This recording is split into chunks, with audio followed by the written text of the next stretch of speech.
আসসালামু আলাইকুম প্রিয় শিক্ষার্থী বন্ধুরা। যখন মূল ভার্ব হিসাবে এম ইজ এবং আর ব্যবহার হবে তখন আমরা ইংরেজি স্ট্রাকচারগুলো কিভাবে হয় বা কিভাবে উচ্চারণ করতে হয় সেগুলো আমরা আজকের এই ভিডিওতে শিখব।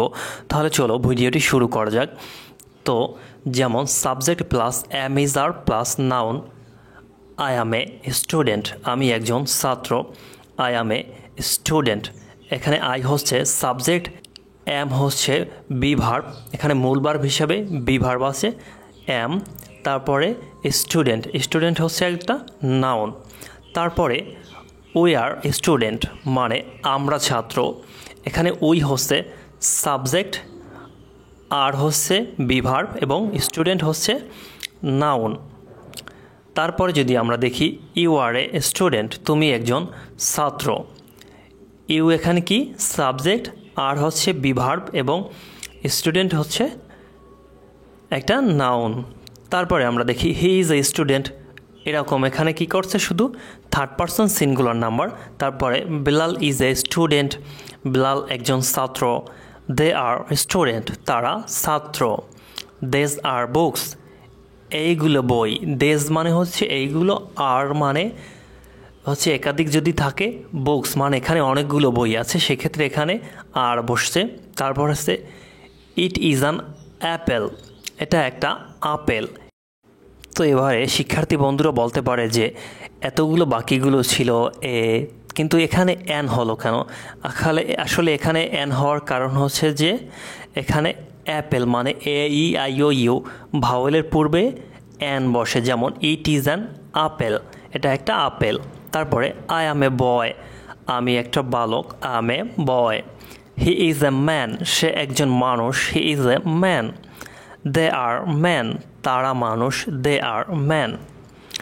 শি ইজ এ ওম্যান, সে একজন মহিলা, শি ইজ এ ওম্যান। মহিলা বা স্ত্রীবাচক শব্দের পূর্বে সেখানে শি বসে। তারপরে দে আর ওম্যান, তারা মহিলা, দে আর ওম্যান। তারপরে দে আর ওয়ার্কার্স, তারা কর্মী বা শ্রমিক। হি ইজ এ টিচার, সে একজন শিক্ষক, he is a teacher. You are a teacher, তুমি একজন শিক্ষক। তারপরে দে আর টিচার, তারা শিক্ষক, দে মানে তাহারা, আর টিচার্স মানে অনেকের কথা বলা হয়েছে, সেক্ষেত্রে এখানে আর বসবে। তারপর ইউ আর এ প্লেয়ার, তুমি একজন খেলোয়াড়। তারপরে হি ইজ এ রাইটার, সে একজন লেখক, হি ইজ এ রাইটার। এরপরে হচ্ছে বন্ধুরা নাউন। সাবজেক্ট যদি সিঙ্গুলার নাম্বার মানে একজন ব্যক্তি বা বস্তু হয় তাহলে নাউনও সিঙ্গুলার নাম্বার হবে এবং নাউনটির পূর্বে এ অথবা এন বসবে। যেমন হি ইজ এ ওয়ার্কার, সে একজন শ্রমিক। আবার ইট ইজ অ্যান অ্যাপেল মানে এটা একটা আপেল। তারপরে আবার মনে রাখতে হবে নট টু, সাবজেক্ট যদি প্লুরাল নাম্বার হয় একাধিক ব্যক্তি বা বস্তু তাহলে নাউনও প্লুরাল নাম্বার হবে, এক্ষেত্রে কোনো এন অথবা এ বসবে না। যেমন দে আর ওয়ার্কার্স মানে তারা কর্মী বা শ্রমিক, এখানে সাবজেক্ট দে মানে তাহারা, কিন্তু একাধিক, একের অধিক বলেই তো তাহারা হয়েছে, তাই না? তারপর ওয়ার্কার্স, লাস্টে এ যোগ আছে, তার মানে এটা একাধিক, তো একাধিক থাকলে সেক্ষেত্রে এ অথবা এন বসবে না। যেমন দেস আর অ্যাপেলস, এইগুলো অ্যাপেল। তারপরে আমরা দেখব spoken rule 2, subject plus am is are plus not plus noun. যেমন I am not a student, আমি একজন ছাত্র নয়। আই হচ্ছে সাবজেক্ট, এম হচ্ছে বি ভার্ব। তারপরে আমরা স্ট্রাকচার এখানে যে নট আছে নট, তারপরে স্টুডেন্ট, স্টুডেন্ট হচ্ছে নাউন। নাউন কি যত ধরনের নাম আছে যাদেরকে আমরা নাম দিতে পারি সেটাই হচ্ছে নাউন। তারপরে উই আর নট স্টুডেন্ট, আমরা ছাত্র নয়। উই কিন্তু এখানে ফার্স্ট পারসন, এটা হচ্ছে সাবজেক্ট, আর মানে আমরা এখানে একাধিক আছি। স্টুডেন্ট মানে ছাত্রদের বুঝিয়েছে, কোনো একজনকে না, তো নট স্টুডেন্টস মানে আমরা ছাত্র নয়। তারপরে you are not a student, তুমি একজন ছাত্র নয়। You are not a student. তারপরে he is not a student, সে একজন ছাত্র নয়, he is not a student.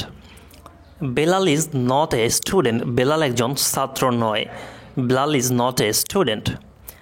They are not student, তারা ছাত্র নয়, দে আর নট স্টুডেন্ট। তারপরে it is not an apple, এটা আপেল নয়, it is not an apple. They are not workers, তারা কর্মী নয়, they are not workers. He is not teacher, he is not teacher, সে একজন শিক্ষক নয়। He is not a doctor, সে একজন ডাক্তার নয়, he is not a doctor. Then আমরা দেখব rules number 3, subject plus am is are plus adjective. এখন আমরা জানবো যে অ্যাডজেক্টিভ কী। অ্যাডজেক্টিভ হচ্ছে কোনো নাউন বা প্রোনাউনের দোষ, গুণ, অবস্থা অথবা সংখ্যা, পরিমাণ বিশ্লেষণ করে বা ব্যাখ্যা করে, সে হচ্ছে অ্যাডজেক্টিভ। যেমন আই অ্যাম হাংরি, আমি ক্ষুধার্ত। আই হচ্ছে সাবজেক্ট, এম হচ্ছে বিভার্ব, হাংরি, হাংরি হচ্ছে অ্যাডজেক্টিভ, মানে একটা অবস্থা বুঝিয়েছে, মানে ক্ষুধার্ত। তারপরে হি ইজ টল, সে লম্বা। দোষ, গুণ, অবস্থা, সংখ্যা, পরিমাণ ইত্যাদি বোঝালে সেটা হচ্ছে অ্যাডজেক্টিভ, মানে টল, সে লম্বা। আই এম শিওর, আমি নিশ্চিত। আই এম শিওর, আমি নিশ্চিত। আই এম হ্যাপি, এই যে সুখ, এখানে এটা হচ্ছে অ্যাডজেক্টিভ, মানে দোষ, গুণ। আই এম হ্যাপি, আমি সুখী। ওয়ে আর নট হ্যাপি, আমরা সুখী। আই এম রেডি, আমি প্রস্তুত। হি ইজ রেডি, সে প্রস্তুত। দে আর রেডি, তারা প্রস্তুত। আই অ্যাম টায়ার্ড, আমি ক্লান্ত। আই অ্যাম ইন্টারেস্টেড, আমি আগ্রহী। ইন্টারেস্টেড মানে হচ্ছে আগ্রহী। তারপরে আই অ্যাম স্যাটিসফাইড, আমি সন্তুষ্ট। আই অ্যাম উইলিং, আমি ইচ্ছুক। উইলিং মানে হচ্ছে ইচ্ছা। আই এম গ্লাড, আমি আনন্দিত। আই এম সরি, আমি দুঃখিত।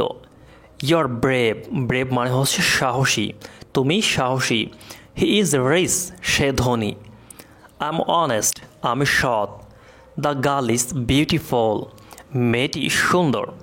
দ্য বয় ইজ ম্যাটেরিয়াস, ছেলেটি মেধাবী। হি ইজ এডুকেটেড এনাফ, তিনি বেশ শিক্ষিত। হি মানে সে অথবা তিনি, তারপর এডুকেটেড মানে হচ্ছে শিক্ষিত, এনাফ মানে বেশ। You are invited in the function, তুমি অনুষ্ঠানে নিমন্ত্রিত। You are invited in the function.